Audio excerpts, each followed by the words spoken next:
Hello మిత్రారా, welcome to Potalam channel. సరిపోదా శనివారం అన్న మూవీలో ఎస్జే సూర్య గారి యాక్టింగ్ అయితే పీక్స్ లో ఉంది. ఆయన క్యారెక్టర్ నాకు చాలా నచ్చింది. అందుకే ఆ క్యారెక్టర్ సంబంధించిన స్పెషల్ వీడియో అయితే నేను చేస్తున్నాను. ఇంతవరకు మీరు మన ఛానల్ సబ్స్క్రైబ్ చేసుకోకపోతే వెంటనే సబ్స్క్రైబ్ చేసుకున్న నోటిఫికేషన్ బిల్ యాక్టివేట్ చేయడం వల్ల ఫ్యూచర్ లో రాబోయే వీడియోస్ అయితే మిస్ అవ్వకుండా ఉంటారు. ఇంకా వీడియోలోకి వెళ్దాం. సరిపోదా శనివారం మూవీలో సూర్య యాక్టింగ్ అయితే పీక్స్ లో ఉంది. భయంకరమైన కోపంతో ఒక మనిషి మీద ఉంది. ఆ మనిషిని ఏమీ చేయలేనప్పుడు ఫ్రస్ట్రేటెడ్ గా ఉంటాడు కదా మనిషి, అలాగే ఉంటాడు ఎస్జే సూర్య ఈ సినిమాలో. ఇటువంటి భయంకరమైన కోపాన్ని దాచుకుని ఎదురు ఎవరు కనిపిస్తే వాళ్ళని కారణం లేకుండా కొట్టే ఒక సైకోటిక్ క్యారెక్టర్ మన ఎస్జే సూర్య గారు.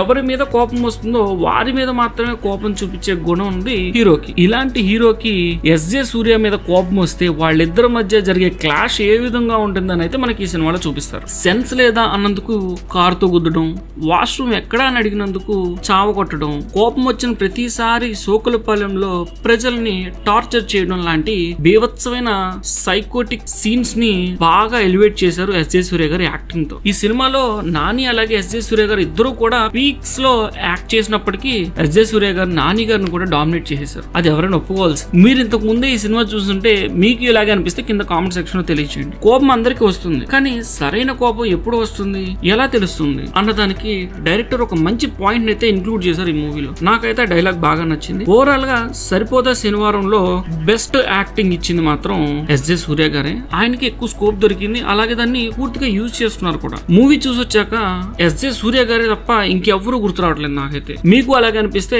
ఎస్జే సూర్య అయితే కింద కామెంట్ సెక్షన్ లో తెలియజేయాలి. అలాగే మన వీడియోస్ లైక్ చేయండి, నచ్చకపోతే డిస్లైక్ చేయండి. మరో మంచి వీడియోతో మీ ముందుకు వస్తాను.